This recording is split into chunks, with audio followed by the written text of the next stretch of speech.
Assalamualaikum warahmatullahi wabarakatuh. Kami dari kelompok 3 yang beranggotakan Islamia Nur Alfiah Naimah, Tika Septiana, Laila Fitri Nurhaliza, Dimas Dwi Cahyo Wicaksono, Anis Jihan Novera akan mempresentasikan hasil kerja kelompok kami tentang dakwah Nabi Ibrahim alaihi salam.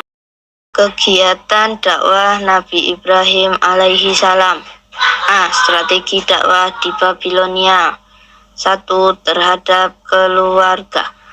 Nabi Ibrahim alaihissalam dilahirkan dan dibesarkan di negeri Babilonia, Irak, yang semua penduduknya berada pada kemusyrikan. Allah memberi petunjuk kepada Ibrahim mulai sejak kecil. Kepadanya dikirim wahyu-wahyu dari Allah sehingga keyakinannya kepada Allah menjadi lebih kuat. Allah Subhanahu wa Ta'ala mengajarkan kepadanya segala rahasia alam sehingga dia berusaha meluruskan kepercayaan keluarga dan kaumnya. Strategi dakwah yang pertama kali dilakukan Nabi Ibrahim adalah kepada ayah kandungnya dengan dakwah bilisan atau dengan perkataan menggunakan metode hikmah, mau'izah, dan mujadalah. Beliau adalah orang paling tulus untuk menasihati ayahnya. Tentu yang termasuk orang yang paling menentang beliau dan marah kepada sikap beliau itu adalah ayahnya. Strategi Nabi Ibrahim alaihissalam dalam berdakwah ke negeri Palestina. Pada suatu saat, Nabi Ibrahim alaihissalam meninggalkan negerinya menuju ke negeri Palestina untuk melanjutkan petualangan dalam hijrah. Dalam petualangan hijrahnya, Nabi Ibrahim alaihissalam melakukan beberapa strategi yang berbeda-beda. Ada kejadian saat di tengah jalan, Nabi Ibrahim alaihissalam bertemu dengan sekelompok orang yang sedang menyembah bintang. Lalu Nabi Ibrahim alaihissalam menghampiri dan mengajak berkomunikasi dengan umatnya dengan lemah lembut, logis, dan rasional. Namun karena mereka sudah menganut budaya dan keyakinan secara mendarah daging, mereka sulit untuk diluruskan ke jalan yang benar. Dakwah Nabi Ibrahim alaihissalam di negeri Mesir. Setelah Nabi Ibrahim hidup di Palestina, ternyata di negeri Palestina tersebut mengalami kelaparan, kekeringan, dan jarang turun hujan. Banyak warga Palestina pindah untuk mencari rezeki dan kelangsungan hidup, termasuk Nabi Ibrahim alaihissalam yang menuju ke kota Mesir. Misi Nabi Ibrahim alaihissalam di kota Mesir tidak begitu lama. Peristiwa musibah yang dialami oleh Nabi Ibrahim alaihissalam adalah ketika Nabi Ibrahim dipaksa untuk menyerahkan istrinya kepada Raja Mesir. Di Mesir, Nabi Ibrahim alaihissalam bertahan hidup dengan menjadi seorang pedagang, peternak, dan petani. Tetapi dakwah Nabi Ibrahim alaihissalam di Mesir susah untuk diterima oleh masyarakat yang ada di sana, karena mereka sudah terlalu percaya dengan ideologi yang dianut. Nabi Ibrahim dan istrinya mencari rezeki untuk menjadi kaya, karena beramal sambil berusaha. Usaha mereka sukses dan maju. Karena itulah banyak warga Mesir yang tidak suka dengan keberhasilan Nabi Ibrahim alaihissalam dan membuat Nabi Ibrahim alaihissalam harus kembali ke Palestina. D. Dakwah Nabi Ibrahim alaihissalam setelah kembali ke Palestina. Nabi Ibrahim alaihissalam merupakan sosok pembawa panji-panji tauhid. Perjalanan hidupnya yang panjang dengan dakwah kepada tauhid dan segala liku-likunya.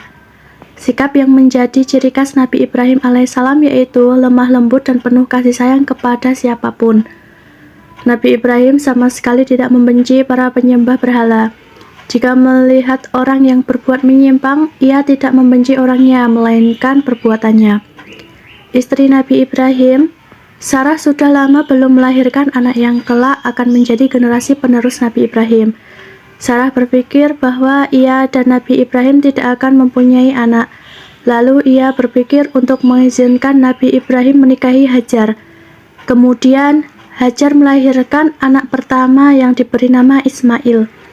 Setelah Ibrahim alaihissalam mendapat anak bernama Ismail dan istrinya Hajar, Sarah meminta agar meninggalkannya karena tidak dapat menahan cemburu dan dikabulkan oleh Nabi Ibrahim karena sesuatu yang dikehendaki Allah. Maka Allah mewahyukan kepada Ibrahim agar membawa Hajar dan Ismail yang masih menyusu pergi bersama-sama ke Mekah. Respon Mat'u terhadap dakwah Nabi Ibrahim alaihissalam. Ada dua karakteristik mat'u yang dihadapi oleh Nabi Ibrahim alaihissalam, yaitu yang pertama, orang yang sudah tertutup hatinya. Tipe ini benar-benar sulit untuk didakwahi. Yang kedua, orang yang terbuka hatinya. Kerja dakwah ibarat sales yang menjajakan barang dagangan. Ia harus disajikan dengan cara yang menarik, baik, dan benar. Deskripsi kondisi mat'u dakwahnya Nabi Ibrahim alaihissalam. Dalam melaksanakan dakwahnya, Nabi Ibrahim alaihissalam mendapatkan tentangan yang keras dari Raja Namrud dan rakyatnya. Pada waktu itu, kaum Nabi Ibrahim alaihissalam tidak mau mendengarkan dakwahnya. Mereka membekukan pikiran dan tidak menghiraukan misi yang dibawakan oleh Nabi Ibrahim alaihissalam. Kaum Nabi Ibrahim alaihissalam berkepala batu dan tidak mau menerima keterangan serta bukti-bukti nyata yang dikemukakan oleh beliau. Mereka selalu berpegang teguh dengan cara persembahan nenek moyang mereka.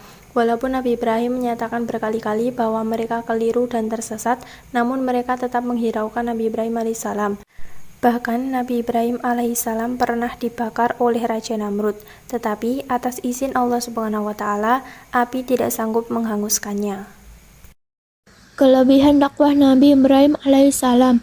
Untuk mensosialisasikan seluruh materi dakwahnya ini, Nabi Ibrahim selalu menyampaikannya dengan penuh komunikatif dan disertai dengan alasan yang argumentatif. Cara ini secara konsisten Ibrahim lakukan, baik ketika dirinya berhadapan dengan orang tuanya, masyarakatnya, maupun penguasa. Bentuk bahasa komunikatifnya diantaranya tercermin ketika Ibrahim berhadapan dengan ayahnya. Meskipun ia diancam akan diusir dan dirajam ayahnya, Ibrahim tetap menunjukkan etika yang sangat santun. Ia masih menunjukkan rasa hormatnya. Dengan bahasa yang lemah lembut, ia menyeru ayahnya dengan panggilan, "Wahai ayahanda."